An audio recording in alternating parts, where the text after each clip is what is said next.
सर्वांना माझा नमस्कार. स्वागत आहे आपल्या यूट्यूब चॅनलमध्ये. मराठी इमोशनल कथा भाग 1. कथेचं नाव आहे फक्त मिठीत घे. चला तर आपण पाहूया. तो म्हणतो, बाहेर बसून सोफ्यावर सूज घालत होता. ती म्हणते, अहो हे घ्या. त्याच्यासमोर डबा पकडत म्हणाला, ठेव बाजूला. तसे तिने तो डबा बाजूला ठेवला. आज मला यायला उशीर होईल. आज माझं जेवण करायची गरज नाहीये. ठीक आहे. आणि तो निघून गेला. आज लग्न होऊन 1 महिना झालं म्हणायला फक्त राजा राणीचा संसार. पण खरंच राजा राणीचा होता का? तिने तिचे सगळे काम आवरले आणि आता टीव्ही समोर बसली होती. समोर लावलेली गाणी पाहत होती. पण मनात एक विचार, आज लग्न होऊन 1 महिना झाला. पण हे कधीच जवळ येत नाही. आधी वाटलं अरेंज मॅरेज आहे म्हणून असेल. पण आज 1 महिना झाला. प्रेमाने बोलले तर दूर, प्रेमाने पाहत सुद्धा नाही. ती म्हणजे सखी अमन सबनीस. अनाथ होती. खूप गोड आणि निरागस अशी साधी सरळ मुलगी होती. ती नाकी डोळे नीट, गोरी पान, लांब सडक काळे भोर केस, गुलाबी होठ, शरीराने बारीक पण सुंदर होती. स्वभावाने मनमिळावू, सगळ्यांची अदबीने वागणे, खूप बोलणारी. कदाचित हे सगळे पाहून त्याच्या आई वडिलांना ती सून म्हणून आवडली असावी. त्याचे आई वडील एकेकाळी अनाथाश्रममध्ये जात होते. तेव्हा त्याने तिला पाहिले. तेव्हाच त्याने ठरवले, आपल्या अमनसाठी हीच मुलगी त्याची बायको म्हणून योग्य आहे. आणि आज ती त्याची बायको होती. लग्न झाले. त्याचा 2 दिवसांनी आता गावचे सगळे पाहायचे म्हणून त्याचे आई वडील गावी निघून गेले. शिक्षण तरी जेमतेम 12वी होती. पण स्वयंपाकची प्रचंड आवड होती तिला. जेवण खूप उत्तम बनवायची. शिवाय ती मेहंदी आणि रांगोळी ही छान काढत होती. तिने पार्लरचा हा कोर्स केला होता. आता वेळ जाता नव्हता म्हणून ती जॉब शोधत होती. तो म्हणजे अमन संदीप सबनीस. मध्यम उंचीचा, सावळा रंग, दिसायला अगदी राजबिंडा होता. त्याचे ग्रॅज्युएशन झाले होते.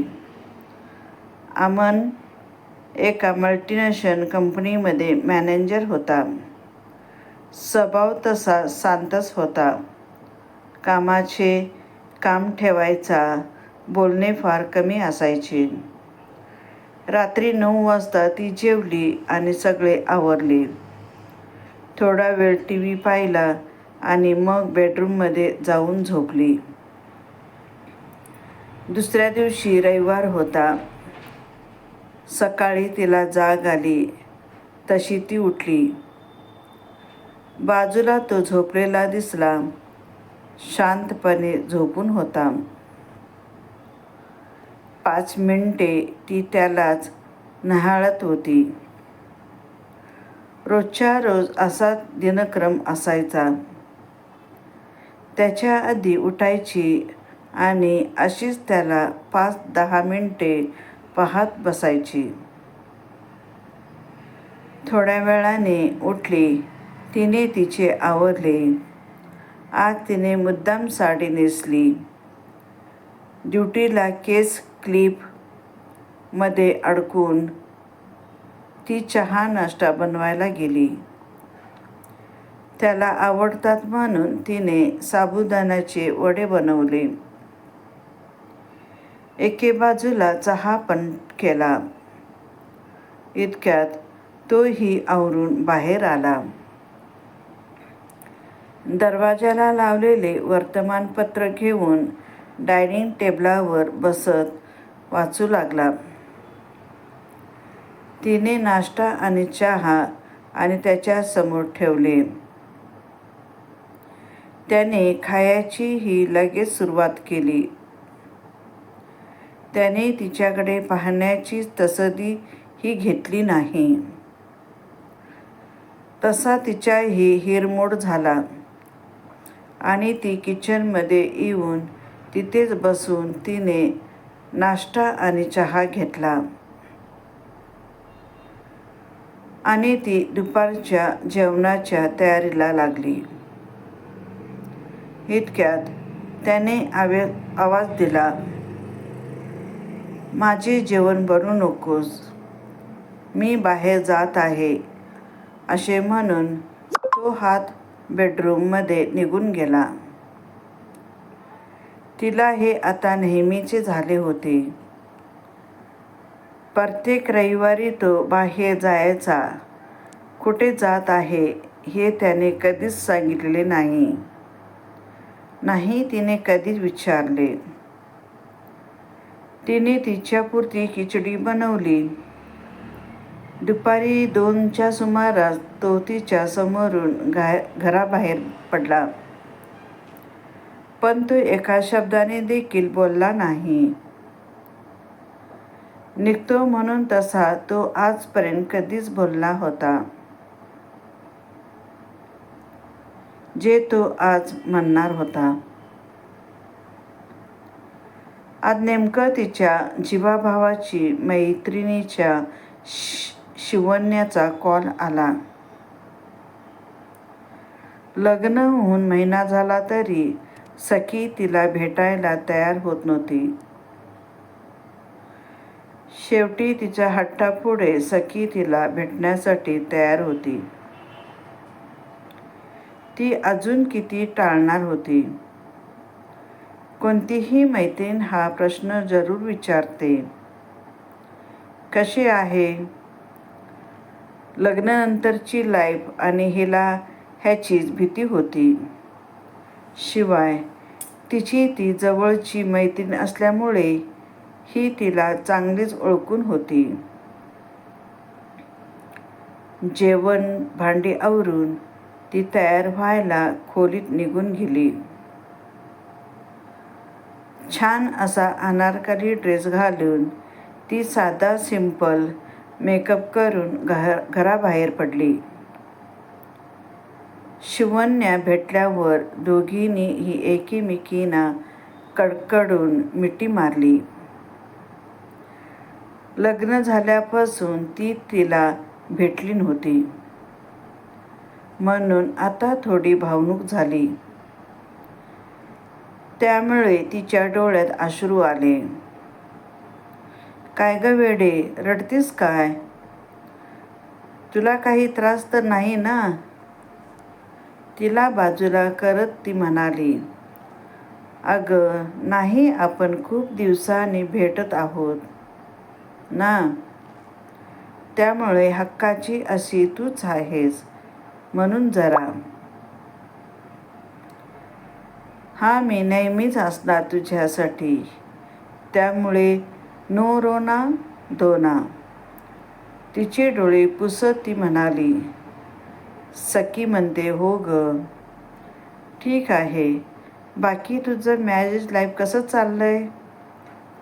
सखी म्हणते, "मस्तच." ती उसने हसत म्हणाली. दोघेही आता डोमिनोजमध्ये जाऊन बसल्या. खूप दिवसांनी आज पिझ्झा पार्टी करावी म्हणून तिकडेच गेल्या. दोघेही कॉकपीट मन भरून खाल्ल्यावर बाहेर पडल्या. जवळचे एक गार्डन होते, तिथेच निघून गेल्या. गप्पा मारत एक राऊंड मारल्यावर त्या एका बेंचवर येऊन बसल्या. पाठच्या बेंचवर एक कपल लवीडवी गप्पा मारत होते. ते त्यांना ऐकू येत होते थोडेफार. मुलगी म्हणते, बेबी, तू माझ्यावर खूप प्रेम करतोस ना? मुलगा म्हणतो, हो. मुलगी म्हणते, बेबी, मी आज म्हणजे नेक्स्ट वीक माझा ग्रुप गोव्याला जात आहे. मुलगा म्हणतो, मग? मुलगी म्हणते, मग हा वेळेला सुद्धा तू येशील ना माझ्यासोबत? मुलगा म्हणतो, बघू, सुट्टीचा पाहावं लागेल. मुलगी म्हणते, ते काही मला माहिती नाही. तू माझ्यासोबत मला हवा आहेस का? तुला तुझ्या बायकोला सोडवत नाही आहे? मुलगा म्हणतो, स्टॉप इट हिना. आता ती आपल्या कुठून आली? तिचं नाव ही नाही घ्यायचं. मी तिच्याशी साधं बोलतही नाही. आणि तू आहेस की नको ते संबंध जुळवते आहेस? हे संभाषण ऐकून दोघीही आता एकीमेकीकडे आश्चर्याने पाहू लागल्या. दोघीही तिथे न पाहता उठून गार्डन बाहेर निघाल्या. शिवण्या म्हणते, कसला हा नालायक माणूस आहे. लग्न झालं तरी अफेअर करतोय. सखी म्हणते, हो ना. आणि जर ह्याच्या आयुष्यात तर आधीच कोणी आहे तर बायको झालेल्या मुलीचे आयुष्य तरी का उद्ध्वस्त केले? ह्याना किती निर्लज्ज आहे हा माणूस. हे बोलत तिलाही आठवले, आपला नवरा तरी आपल्याशी कुठे नीट आहे.